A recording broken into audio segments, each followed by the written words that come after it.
Colossiens chapitre 3, verset 14. Aujourd'hui, je vais vous parler du niveau le plus élevé de la guerre spirituelle, du niveau le plus élevé de la guerre spirituelle.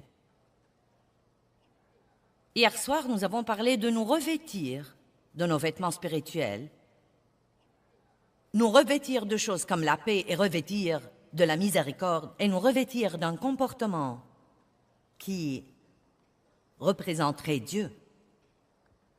Mais dans le verset 14, il dit « Et par-dessus toutes ces choses, dites par-dessus toutes ces choses, revêtez-vous de l'amour. » J'aime ça. Par-dessus toutes ces choses, revêtez-vous de l'amour. Donc l'amour est la chose la plus importante. Et laissez-moi vous dire quelque chose. L'amour est le niveau le plus élevé de la guerre spirituelle. Nous recevons l'amour de Dieu pour nous. Nous apprenons à avoir une bonne relation avec nous-mêmes. Vous ne pouvez pas aimer les autres si vous ne vous aimez pas. Amen. Qui a découvert ça? Si vous n'avez pas une bonne relation avec vous-même, vous n'aurez pas une bonne relation avec les autres. Une grande partie de la colère des gens vient de ce qu'ils pensent d'eux-mêmes au tréfonds de leurs âmes. Ce sont donc des problèmes qui doivent être réglés avant de pouvoir aimer les autres personnes. Quand j'ai d'abord commencé à beaucoup écouter la parole, j'écoutais beaucoup au sujet d'aimer les autres et je voulais faire ça. Et j'ai fait de gros efforts et je n'ai pas pu. Et finalement, j'ai appris que c'était parce que je ne m'aimais pas. Je n'avais pas encore reçu l'amour de Dieu pour moi. J'étais toujours blessée dans mon âme. Donc, j'avais du mal à traiter les autres comme il faut. Mais quand nous apprenons vraiment ce qu'est l'amour, à recevoir l'amour de Dieu, à avoir une relation équilibrée et bonne et cordiale avec nous-mêmes, il n'y a pas de mal à s'aimer soi-même. Vous ne devez pas vous aimer d'une façon égoïste, égocentrique, où vous vous adorez tout le temps, mais vous devez vraiment vous aimer. Pourquoi ne pas aimer ce que Dieu aime? Si Dieu vous aime, vous devez vous aimer. Et ensuite, la chose la plus importante que nous pouvons faire pour le monde, le moyen le plus important de diffuser l'Évangile, d'être des missionnaires dans notre domaine de la vie, c'est d'aller dans le monde et d'apprendre à vraiment, vraiment, vraiment aimer les gens. L'amour vous rend si heureux que vous ne savez pas quoi faire de vous-même. Non seulement être aimé, mais donner l'amour aux autres. Jésus a dit, tu aimeras le Seigneur ton Dieu de tout ton cœur, âme, pensée et force.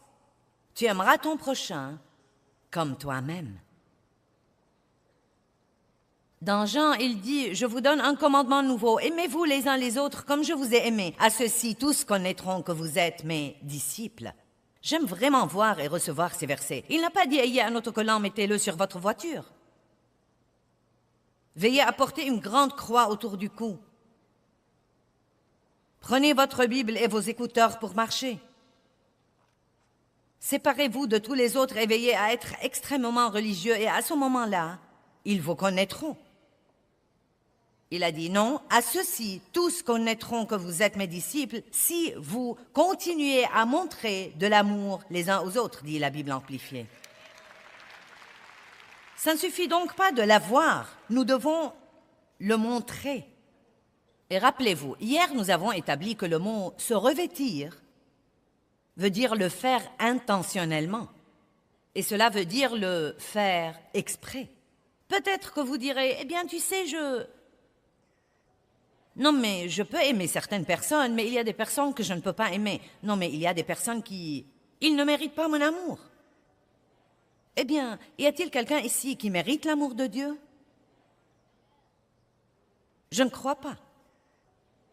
Vous savez, nous n'aimons pas quelqu'un parce qu'il le mérite. L'amour doit être un don gratuit. Comprenez ça aujourd'hui. Vous n'aimez pas quelqu'un parce qu'il le mérite. Vous n'aimez pas quelqu'un parce qu'il vous aime.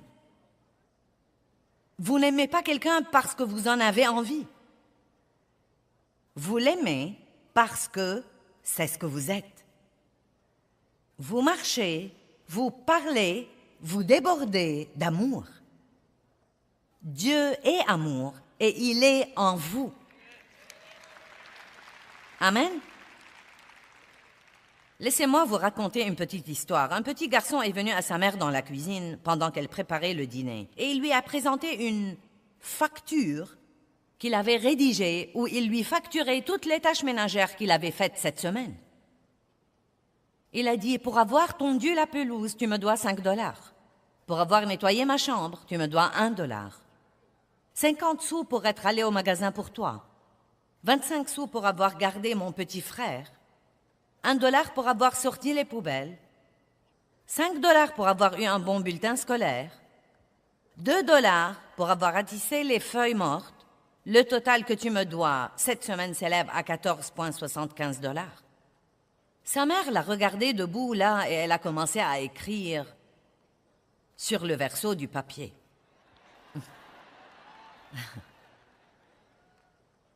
Et elle lui lisait comme elle écrivait.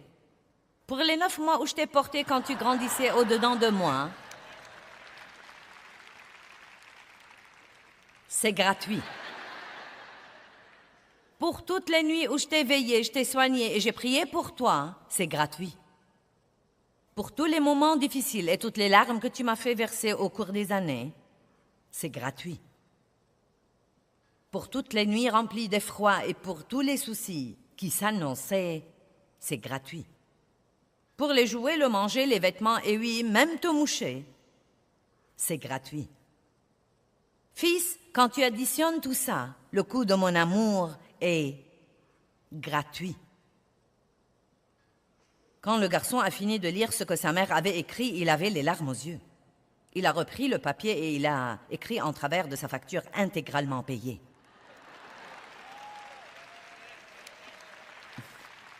Amen. Nous devons nous rendre compte que nous ne pouvons pas, je veux que vous compreniez ceci, nous ne pouvons pas faire payer notre amour aux autres. Nous ne pouvons pas trouver de petits moyens pour leur faire payer notre amour. Eh bien, si tu es gentil avec moi, je t'aimerai. Si tu es bon envers moi, je serai bon envers toi. Si tu fais des choses pour moi, je ferai des choses pour toi. Ce n'est pas l'amour de Dieu. Ce peut être un genre d'amour temporel, mais ce n'est pas le genre d'amour auquel Dieu nous appelle. Le genre d'amour auquel Dieu nous appelle est quelque chose que nous pouvons absolument faire exprès, quel que soit ce que vous pensez de quelqu'un, et je peux vous garantir que si vous prenez des mesures pour vous revêtir de l'amour et commencer à marcher dans l'amour, vos sentiments vous rattraperont.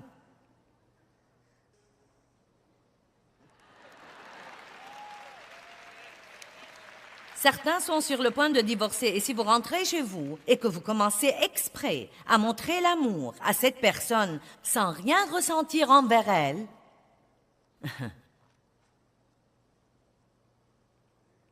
vous pourriez finir par voir un changement dans votre vie. Voici en fait une histoire vécue.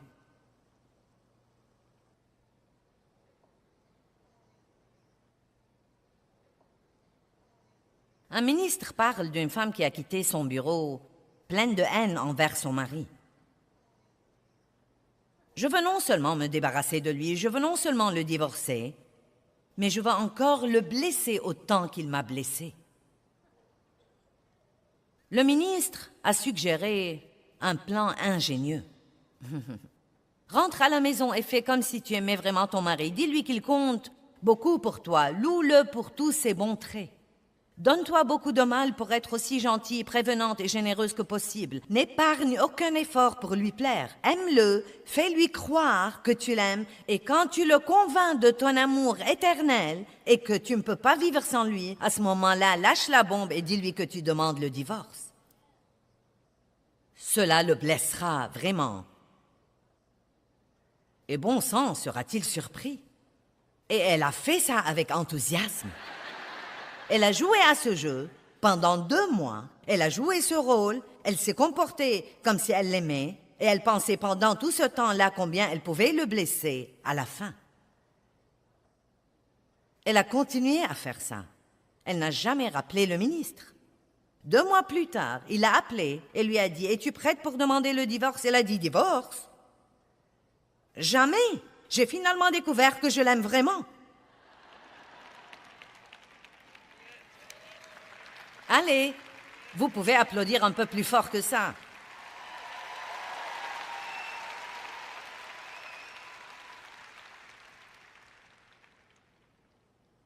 Vous savez, j'espère pouvoir vous transmettre quelque chose.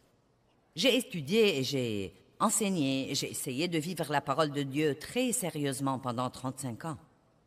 J'ai été chrétienne beaucoup plus longtemps que ça, mais je ne suis devenue vraiment sérieuse que depuis environ 35 ans. Donc si vous êtes parmi ceux qui ne sont pas encore sérieux, vous pourriez prendre cette décision aujourd'hui. Et cela veut dire que vous allez vraiment étudier la parole puis apprendre à vivre en conséquence. Non seulement la lire, mais apprendre à la laisser guider votre vie. Et j'ai appris au cours de ces années beaucoup de choses puissantes, merveilleuses. Mais il y a peut-être 15 ou 20 ans, Dieu m'a enseigné quelque chose sur l'amour qui m'a vraiment changé la vie. Je voyais toujours en rêve que j'étais en route pour une de mes conférences, mais que j'étais en pyjama. Et nous envoyons d'avance des camions qui portent tout notre matériel. 7 semi-remorques qui vont avec tous ces trucs dont nous avons besoin pour planter ce décor quand vous venez là. Beaucoup de travail a lieu avant que vous ne veniez. Et nous emballons et nous envoyons d'avance les vêtements que nous allons porter dans les conférences. Et donc, je me tenais derrière le rideau, on jouait de la musique, il est temps que je sorte et prêche, mais mes vêtements ne sont pas là. Et je remettais ça tant que je pouvais, mais j'ai dû finalement y aller et monter en chair en portant mon pyjama, et j'étais si embarrassée. Et ce rêve revenait sans arrêt. Et ensuite, au bout d'un certain temps, Dieu m'a révélé ces versets au sujet de se revêtir et de se dépouiller, et le verset d'Apocalypse au sujet de rester alerte, de rester éveillé et de garder ses vêtements. Et ensuite, j'ai vu ce verset au sujet de se revêtir de l'amour. Et Dieu m'a donné l'interprétation de mon rêve. Il a dit, « Tu n'es pas vêtu comme il faut dans l'esprit quand tu montes en chair. Tu as beaucoup de choses, tu as un don d'enseignement, mais tu dois accroître ta marche dans l'amour. Tu dois te revêtir de l'amour. » Puis-je vous dire aujourd'hui que vous avez peut-être étudié le succès et comment vous pouvez faire à votre idée, et 12 clés pour ceci, et 12 clés pour cela, et 4 pas pour quelque chose d'autre, et 10 pas pour quelque chose d'autre. Mais je voudrais plutôt que vous méditiez dans votre cœur pour 1 minute combien, dans votre vie avec Dieu, vous avez personnellement, intensément étudié la marche dans l'amour et le fruit de l'esprit.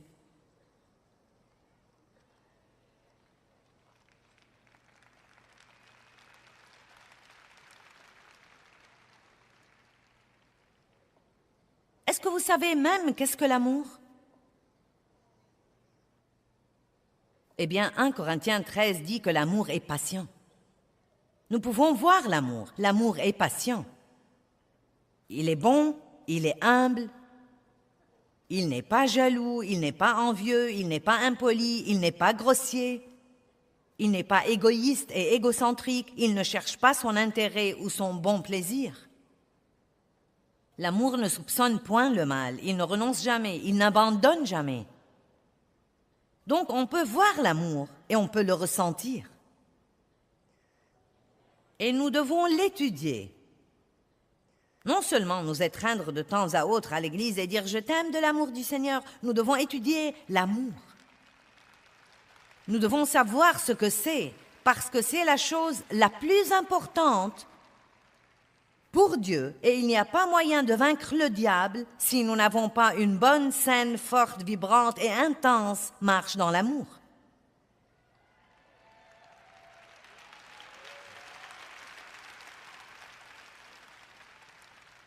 De toutes les choses que je vous ai enseignées ce week-end, et vous avez acclamé au sujet de beaucoup d'entre elles, je peux dire vous êtes armés et dangereux, et tout le monde dit « Oui !» Vous êtes un super-héros dans l'esprit. Oui! Donc, je vous dis aujourd'hui, vous devez accroître votre marche dans l'amour et cela doit être la chose la plus importante pour vous, d'apprendre à aimer comme Dieu.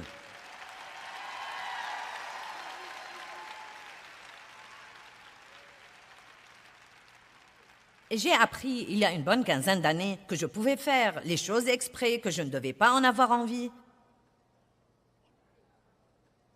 Que l'amour n'est pas un sentiment, mais la façon dont je traite les autres. Et la Bible nous apprend, franchement et spécifiquement, que le meilleur moment de bien traiter les gens est quand ils ne vous ont pas bien traité. Oh, mon Dieu! Puis-je être honnête et vous dire que je crois qu'il y a très peu de gens qui font ça? Il y en a certains. Mais je crois honnêtement qu'il y a très peu de gens qui font vraiment ça. Je le sais parce que je vois les gens face à face tout le temps et je vois comment ils réagissent au message sur l'amour. Et la Bible dit de bénir vos ennemis. Priez pour ceux qui vous persécutent et abusent de vous et vous maltraitent.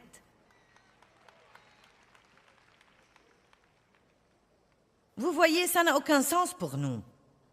Mais avez-vous remarqué que beaucoup de choses dans l'économie de Dieu n'ont aucun sens? Les premiers seront derniers et les derniers seront premiers. Si vous voulez plus, donnez un peu de ce que vous avez. Et ainsi de suite. Si vous voulez être grand dans le royaume, vous devez être le serviteur de tous. Le moyen d'être puissant dans le royaume de Dieu est pratiquement l'opposé du moyen d'être puissant dans le monde.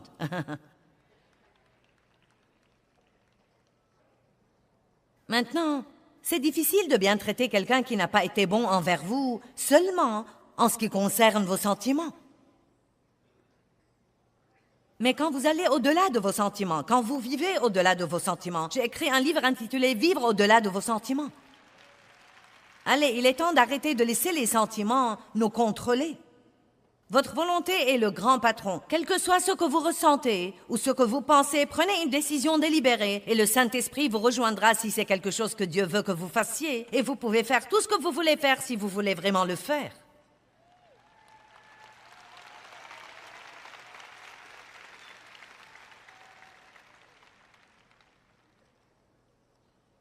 Apprenez à aimer les gens exprès. 2 petites histoires. Disons qu'un pasteur est un jeune homme dans son église. Il l'a aimé, il l'a élevé, il l'a conseillé. Il l'a promu au poste de pasteur adjoint. Et tout, en fait, allait bien. Ils faisaient du bon travail ensemble. Mais ce jeune homme était mécontent de quelque chose. Il y avait quelque chose où il n'avait pas fait à son idée comme il croyait qu'il devrait. Qui sait, peut-être qu'il ne gagnait pas autant d'argent qu'il croyait qu'il aurait dû gagner ou qu'il ne s'est pas vu attribuer de mérite. N'est-ce pas étonnant que nous ne savons pas espérer en Dieu pour qu'il nous donne ce que nous croyons que nous méritons si nous le méritons vraiment? Je vais répéter. Nous demandons toujours aux gens de nous donner ce que nous méritons, au lieu d'aller à Dieu pour qu'il nous donne ce que nous méritons et le laisser travailler par quiconque il veut travailler. Nous restons occupés à essayer de faire à notre idée.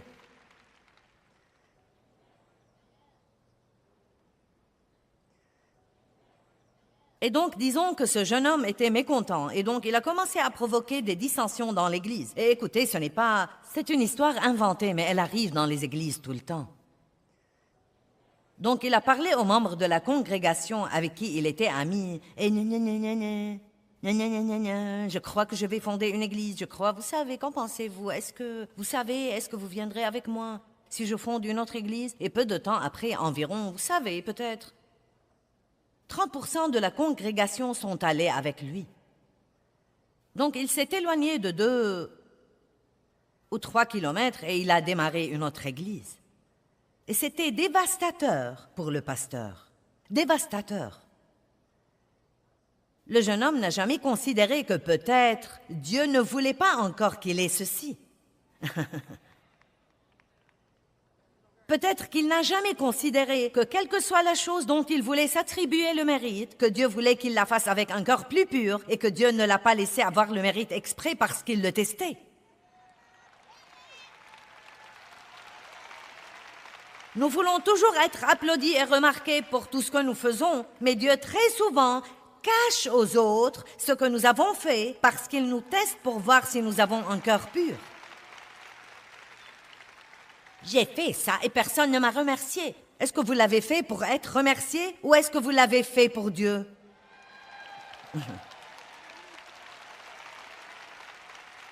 Et mince, alors je sais ce que c'est. J'ai été dans des situations comme ça où j'ai travaillé dur pour aider quelqu'un d'autre et il ne m'a même pas remercié ou il s'attribuait tout le mérite. Et c'était vraiment... Oh!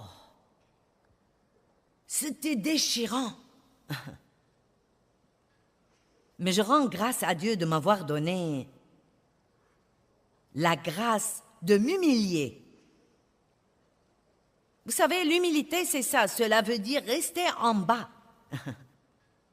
Humiliez-vous donc sous la main puissante de Dieu, afin qu'il vous élève en son temps au temps convenable et qu'il vous exalte. Eh bien, donc le jeune homme avait tort. Il ne fait aucun doute que ce qu'il a fait est mauvais. Il est mauvais. Mais comment le pasteur devrait s'y prendre avec ça? Devrait-il être plein de ressentiment et gronder le jeune homme? Devrait-il monter en chair et dire aux gens que ce type est mauvais et que les gens devraient s'éloigner de lui? Vous savez ce qu'il devrait faire? Je crois qu'il devrait lui acheter sa première sono.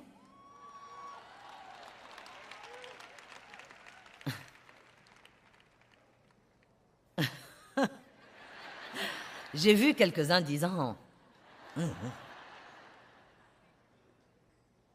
Maintenant vous dites, eh bien, ça n'a aucun sens. Ça n'a aucun sens dans le royaume naturel, mais bon sens, ça se comprend dans le royaume de l'esprit.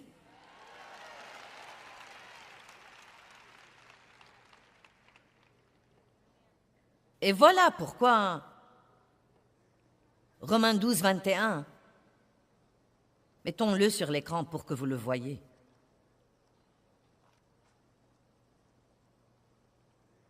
Écoutez ce qu'il dit, ne te laisse pas vaincre par le mal, mais surmonte et maîtrise le mal par le bien.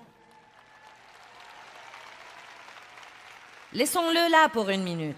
Lisons ça au moins 3 fois. Ne te laisse pas vaincre, il vous donne une responsabilité. Donc il dit, ne te laisse pas vaincre par le mal, mais surmonte et maîtrise le mal par le bien. Cela veut dire que quand quelqu'un vous fait du tort, la meilleure façon de vous venger du diable, car notre lutte n'est pas contre le sang et la chair, mais contre les principautés et les autorités. Vous devez regarder au-delà de la personne ce que l'ennemi essaye de faire. Et le meilleur moyen de vaincre l'ennemi, c'est une certaine forme d'amour. Jésus a complètement détruit l'ennemi sur la croix en répandant la plus grande démonstration d'amour que le monde ait connue ou connaîtra jamais.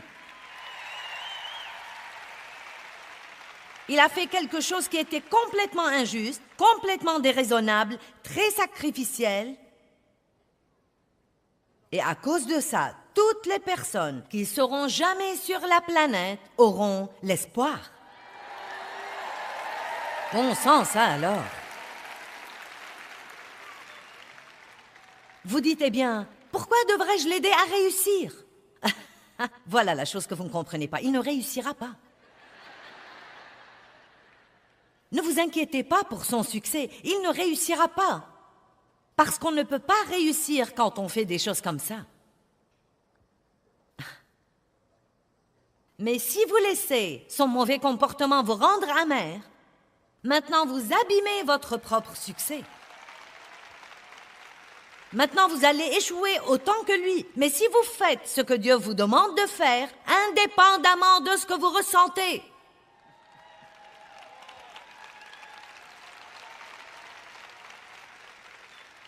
et si vous priez pour lui, bénir quelqu'un veut dire aussi dire du bien de lui. Quand quelqu'un vous maltraite, la pire chose au monde que vous puissiez faire, c'est de parler et de parler de ce qu'il vous a fait. Parler et parler, parler et parler, parler et parler. Il se peut que vous ayez besoin de vous décharger auprès de quelqu'un à qui vous faites confiance, mais vous ne devez pas essayer de nuire à la réputation de cette personne.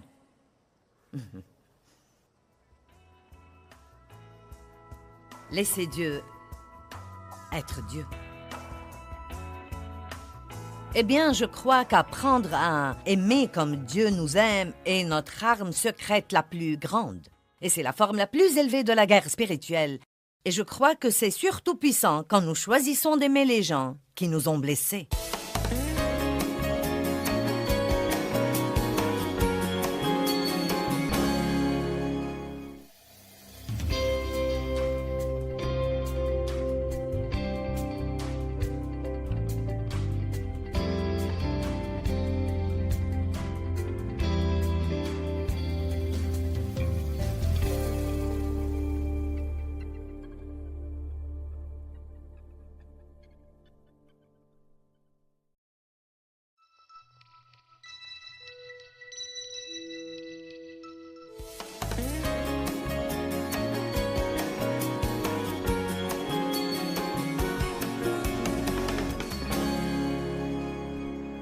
L'amour est une chose étonnante. L'amour se manifeste plus que tout dans notre comportement à l'égard des autres, dans nos pensées à leur sujet, dans nos paroles à leur sujet et dans notre comportement à leur égard. C'est facile d'être bon envers les gens qui sont bons envers vous. Ce n'est pas si facile d'être bon aux gens qui ne sont pas bons envers vous. Maintenant, je ne suggère pas que vous cédiez et que vous laissiez quelqu'un qui abuse de vous abuser de vous. Mais je sais que beaucoup d'entre vous ont écouté mon histoire avec mon père et ce que Dieu a exigé que je fasse plus tard dans la vie. Comment Dieu m'a demandé de l'amener avec ma mère à Saint-Louis et m'occuper d'eux jusqu'à leur mort. Et cela impliquait de l'argent et des efforts. Le Seigneur a dit, je veux que tu leur achètes une maison et les installer près de toi. Occupe-toi d'eux. Non, mais oh mon Dieu, j'ai commencé à réprimander le diable. Il n'y a pas moyen que ce soit de Dieu. Parce que mon père avait abusé sexuellement de moi pendant tant d'années et ma mère, dans son innocence, elle craignait, donc elle n'a rien fait. Et donc ma mère, elle savait, mais elle a laissé ça arriver. Et donc, je n'avais pas de très bons sentiments d'affection envers ni l'un ni l'autre. Maintenant, je leur avais officiellement pardonné.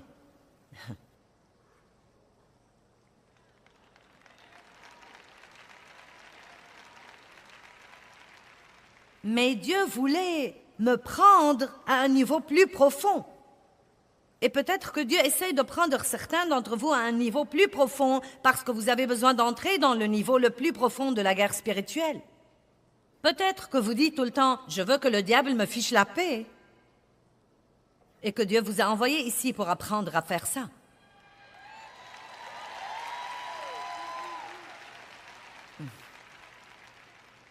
Je vais faire avancer rapidement cette histoire et la raconter, car si vous regardez mon programme, vous l'avez écouté de toute façon. Mais j'ai espéré que Dave me dirait de ne pas le faire. Parce que ça coûtait beaucoup d'argent. Et Dave était conscient de ce que mon père m'avait fait dans mon enfance.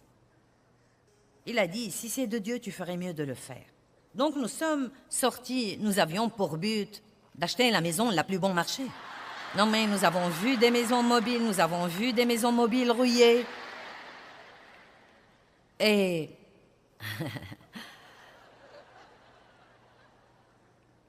Mais Dieu n'a pas accepté. Nous avons dû leur acheter la petite maison la plus mignonne.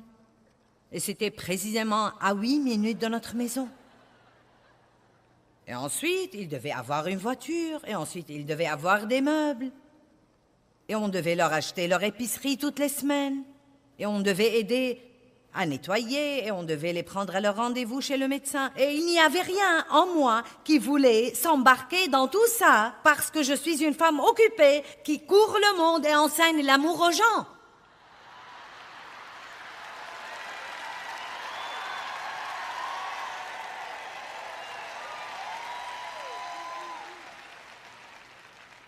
Je n'avais pas le temps de faire ce truc d'amour.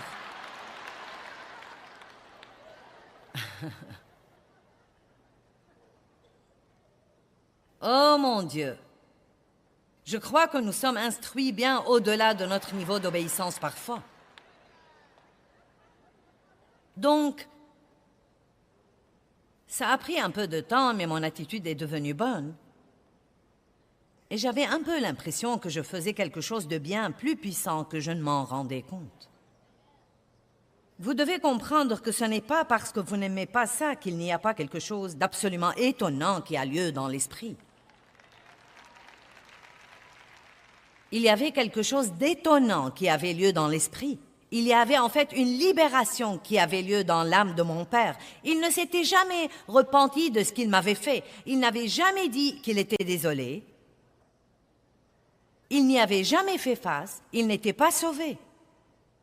Après 3 ans de m'occuper de lui, ma mère a appelé et a dit « Ton père pleure depuis 3 semaines. Il a demandé si tu pouvais passer. » Je suis passée, il pleurait. Dave était avec moi. Il a dit « J'ai besoin de te dire que je suis si désolée de ce que je t'ai fait quand tu étais petite. » Il a dit « Ça fait 3 ans que je veux te dire quelque chose depuis l'époque où nous avons acheté la maison. » Il a dit « Ça fait 3 ans que je veux te dire quelque chose, mais je n'avais pas le courage. » Il a regardé Dave et a dit « Dave, je suis si désolée. Je sais que tu es au courant de ça. La plupart des hommes m'auraient tué, mais tu n'as fait que me montrer de l'amour. »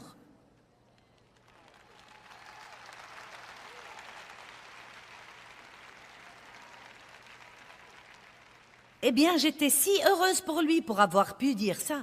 Il avait besoin de le dire plus que je n'avais besoin de l'entendre. J'ai dit, papa, veux-tu donner ta vie à Christ maintenant et être sauvé? Il a dit, oui, certainement que oui, oui. Et donc, il a reçu Christ. Il nous a demandé de le baptiser. Nous l'avons baptisé et je me suis rendu compte plus tard que je croyais que j'achetais une maison, mais j'achetais une âme. Et je ne l'ai pas acheté par l'argent, je l'ai acheté par l'amour. L'argent était un à côté. Le motif était l'amour. Et vous savez quoi? Dieu a acheté des âmes par l'amour aussi. Il vous a acheté, il m'a acheté. La Bible dit que nous ne nous appartenons pas, nous avons été achetés à un grand prix. Allez. Et il y a des âmes tout autour de vous que certains d'entre vous pourraient acheter au travail, dans votre voisinage, simplement en faisant le sacrifice de marcher dans l'amour avec elles, en les encourageant, en leur faisant un compliment, en priant pour elles, en les aidant si elles ont un besoin physique, en faisant de petites choses pour elles. Ne croyez pas que votre autocollant et la croix autour de votre cou impressionnent les gens dans votre voisinage. Sortez et commencez à les aimer.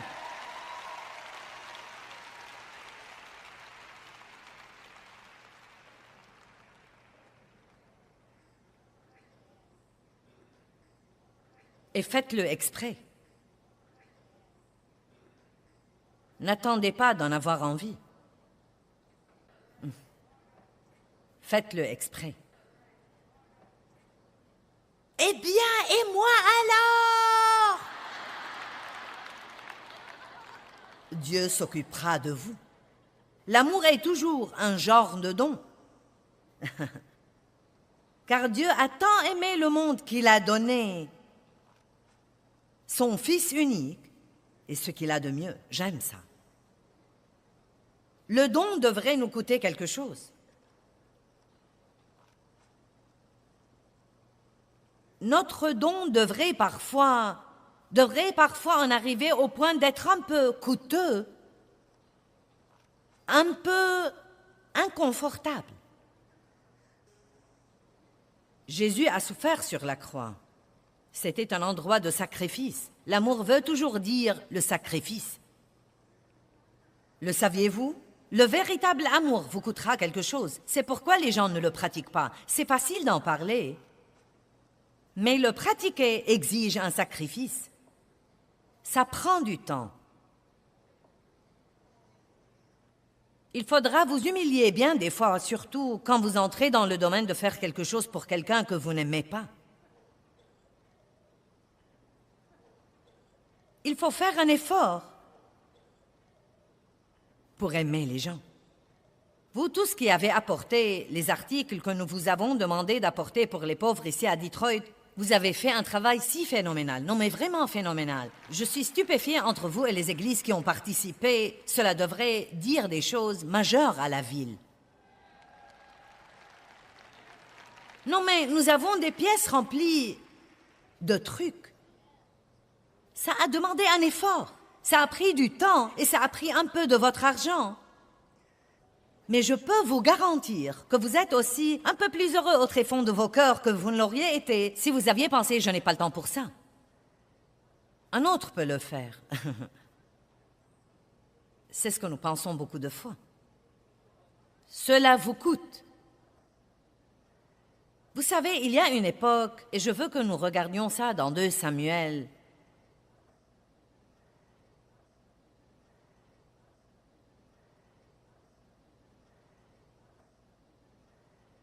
« 24. 2 Samuel 24, verset 18. C'est un temps de se lever de vos sièges et d'acclamer.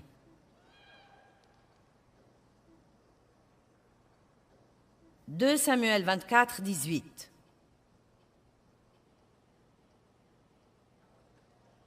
Un fléau avait frappé dans le camp parmi les Israélites à cause de quelques domaines de désobéissance. Et David voulait savoir ce qu'il pouvait faire pour arrêter le fléau. Et le prophète, le voyant, est venu auprès de David et lui a dit qu'il devait prendre un endroit.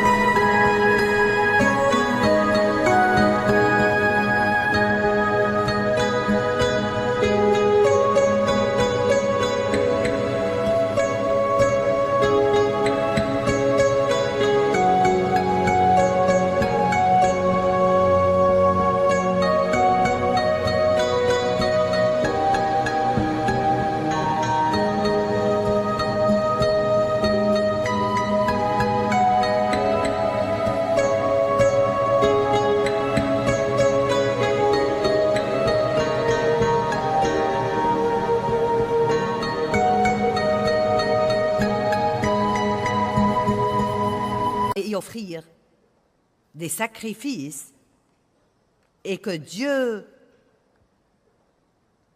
arrêterait le fléau. Que tout le monde dise sacrifice.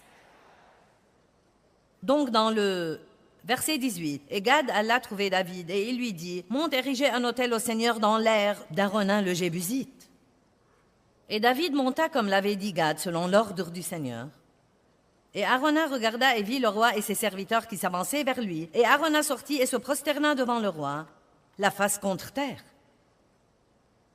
Et Arona dit, « Pourquoi mon seigneur le roi vient-il vers son serviteur ?» Et David répondit, « Pour acheter de toi l'air, afin d'y bâtir un autel au Seigneur. Ainsi le fléau sera retenu loin du peuple. » Et Arona dit à David, « Je veux que vous compreniez ceci. Que mon seigneur le roi prenne et offre ce qui lui plaît. Tu vois, les bœufs fourniront l'holocauste et les instruments de battage, et l'attelage des bœufs fourniront le bois. Tout cela, ô roi, Arona te le donne, roi David. » Et Arona dit au roi que le Seigneur, ton Dieu, veuille t'agréer. Donc il voulait lui donner tout ce dont il avait besoin gratuitement. Nous aimons les trucs gratuits, n'est-ce pas? Mais vous savez quoi, parfois ce n'est pas le chemin à suivre. Parfois vous devez dire, non, je veux que ça me coûte. Car vous savez quoi? Quand les choses ne vous coûtent rien, elles ne comptent pas beaucoup pour vous. Et David a dit la chose la plus étonnante au verset 24. Mais le roi dit à Arona, non, je tiens à l'acheter pour un prix. Et je ne veux pas offrir au Seigneur, mon Dieu, des holocaustes qui ne me coûtent rien.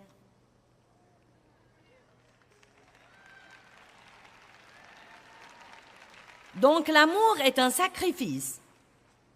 Et quand j'ai aimé mon père de cette façon-là, c'était un sacrifice énorme pour moi. Et je l'ai fait pour Dieu. Je ne l'ai pas fait parce que je voulais le faire. Je ne l'ai pas fait parce que j'en avais envie. Je l'ai fait pour une raison et une seule raison, parce que je croyais vraiment et de tout mon cœur que Dieu m'avait dit de le faire. Et ce sacrifice Je le crois de tout mon cœur. Nous a ouvert le niveau suivant dans ce ministère et nous sommes allés à un autre domaine d'être capables d'aider beaucoup plus de gens dans le monde entier.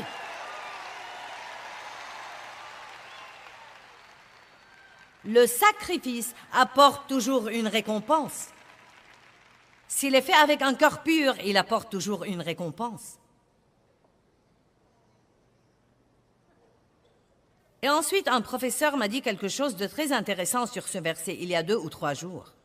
Il a dit, tu sais, géographiquement, ces terres de battage étaient au même endroit où était le mont Moriah, où Abraham a offert son fils Isaac. C'était géographiquement au même endroit où était la Golgotha, où Jésus a été sacrifié sur la croix. C'était au même endroit où le temple de Salomon a été bâti et où Christ reviendra quand il viendra pour la 2e fois. Est-ce que vous comprenez ça? Le lieu du sacrifice est toujours le lieu de la gloire.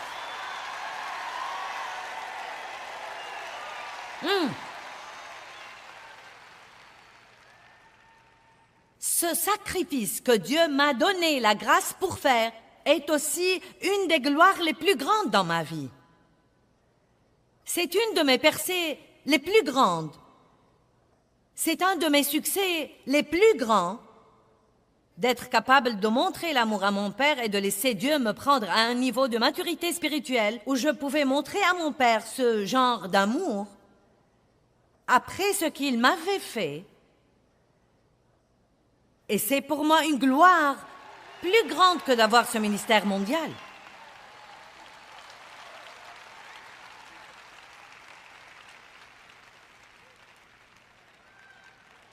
Nous devons comprendre aujourd'hui qu'il n'y a pas d'amour sans un genre de sacrifice. Même si vous prenez 1 minute pour appeler un ami que Dieu vous met dans le cœur d'encourager, c'est un sacrifice. Si vous prenez le temps d'écrire une carte à quelqu'un parce que vous voulez l'encourager ou le remercier, c'est un sacrifice. Vous avez dû sacrifier du temps et faire un effort. Et je déteste le dire si franchement, mais il y a tant de chrétiens qui sont en réalité des chrétiens si égoïstes et si égocentriques qu'ils ne prennent pas le temps de faire quoi que ce soit pour quelqu'un d'autre, mais ils sont fâchés tout le temps parce qu'ils croient que personne ne fait assez pour eux.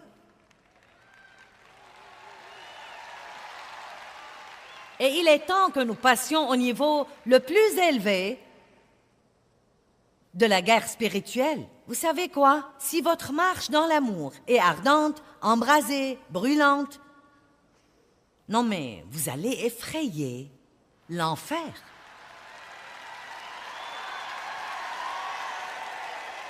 Et pas seulement ça, écoutez-moi, c'est tellement amusant. Non mais je suis sérieuse, j'aime vraiment donner. Car maintenant, je vois spirituellement ce que c'est. Je ne le comprenais pas vraiment pendant longtemps, mais c'est le secret spirituel le plus grand dans la parole de Dieu. Nous surmontons le mal par le bien.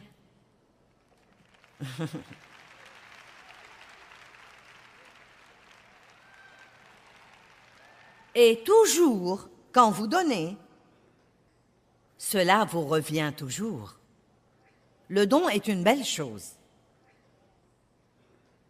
C'est une des choses les plus belles que nous puissions faire. Et écoutez, Dieu n'a pas besoin de votre argent. Il possède tout, mais nous avons besoin de donner.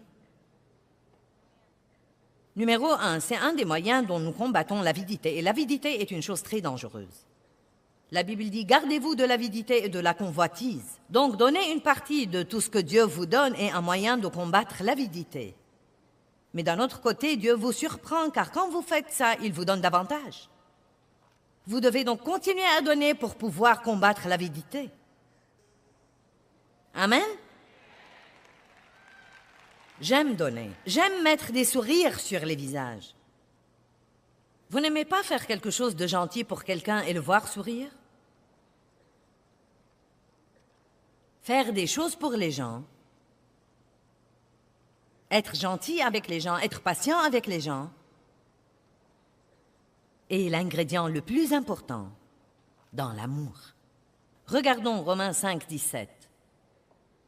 Car si par la faute, défaillance et offense, d'un seul la mort a régné par lui seul, à plus forte raison ceux qui reçoivent l'abondance de la grâce imméritée de Dieu et du don de la justice, qu'il aimait dans une condition juste devant lui, régneront-ils comme des rois dans la vie par un seul homme, Jésus-Christ le Messie, loin. Dieu veut que vous régniez dans la vie comme un roi. Il vous a donné la puissance et il vous a donné l'autorité. Les rois ont non seulement la puissance, mais encore l'autorité. Le diable a la puissance, mais vous avez la puissance et l'autorité. Parce que Dieu l'a désarmé sur la croix. Dieu vous a donné son autorité. Maintenant, un roi, un bon roi qui règne sur un pays, ou un bon président d'une nation, ou une bonne reine d'une nation, sont censés être bons envers leur peuple. C'est en fait leur travail, veiller à s'occuper de leur peuple. Cela ne veut pas dire qu'ils volent au peuple tout ce qu'il a par la taxation, jusqu'à ce qu'il ne lui reste rien, et qu'ils fassent ce qu'ils veulent. Maintenant, un ancien roi en Russie et un ancien roi en France ont expérimenté la révolution. Le peuple s'est finalement carrément retourné contre eux parce qu'il était si affamé et il était si misérable et si pauvre et le roi vivait si grassement que le peuple s'est révolté contre lui. Nous sommes des rois, des reines et des prêtres pour notre Dieu. Et notre travail, comme prêtre pour Dieu et roi dans le royaume de Dieu, est de s'occuper du peuple de Dieu. S'ils ont faim, leur donner à manger. S'ils ont froid, les couvrir. S'ils n'ont rien à se mettre, les habiller. S'ils sont découragés, faire tout pour les encourager. S'ils ont besoin d'aide, faire tout pour les aider. S'ils ne peuvent pas payer leur loyer, les aider à le faire. Allez!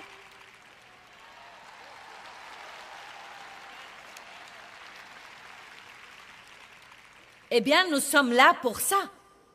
Acte 10, 38.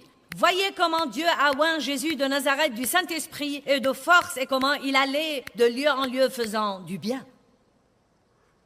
Wow! Qu'a fait Jésus quand il était ici? Il se levait tous les jours et prenait un petit poisson avec les garçons et il allait en tournée avec eux. Sortons et soyons bons envers quelqu'un. Parfois, il leur prêchait l'Évangile, il ressuscitait les morts, il leur donnait à manger. Parfois, il multipliait les poissons. Et Acte 10, 38 dit qu'il allait de lieu en lieu faisant du bien. Waouh, waouh, waouh! Et si vous vous levez demain et qu'on vous dise « Que vas-tu faire aujourd'hui ?» Dites « Je vais bénir autant de gens que possible. Je vais faire du bien. » Vous dites « Eh bien, j'ai des problèmes bien à moi. » Eh bien, c'est toujours la réponse qu'on a, n'est-ce pas? Eh bien, j'ai des problèmes et j'ai confiance en Dieu. J'espère en Dieu et rien n'est encore arrivé dans ma vie. Psaume 37, 3, et je suis sur le point de clôturer. Ce devrait être illégal de s'amuser autant.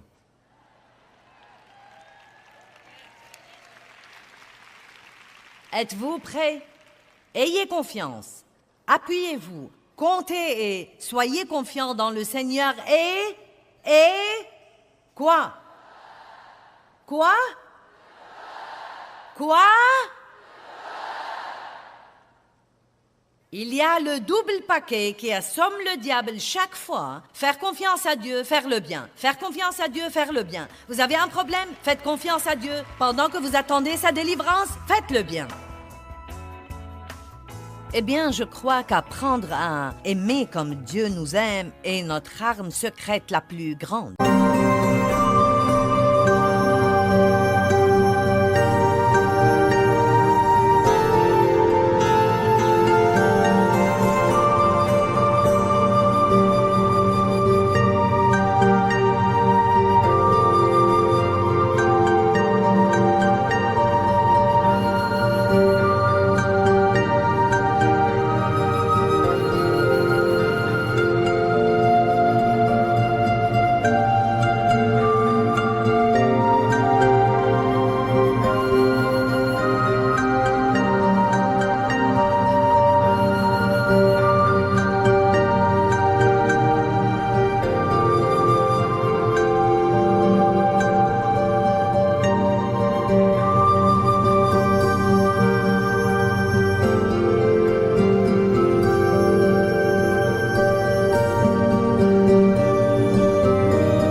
c'est la forme la plus élevée de la guerre spirituelle.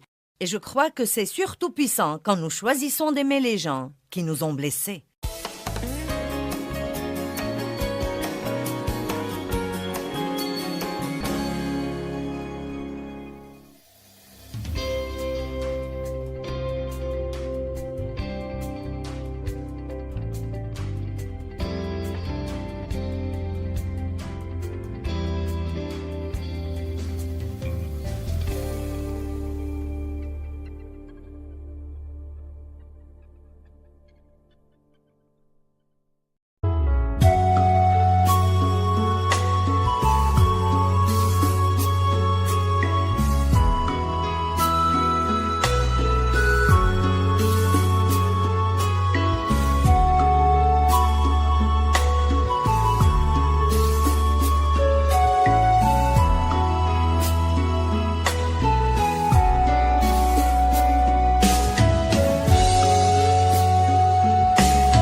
khắp phương trời vẫn nhớ tới quê hương.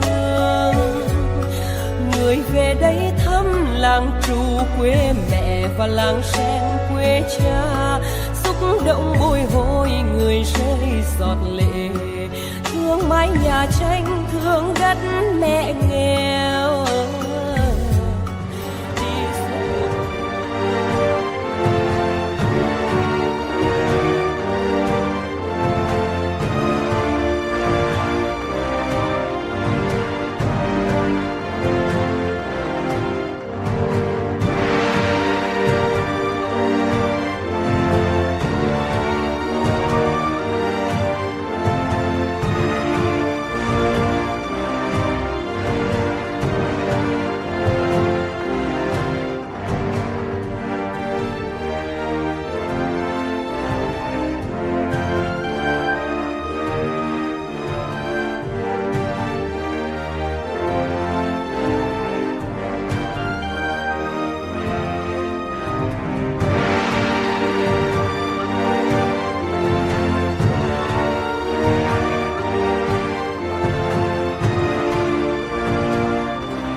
Thank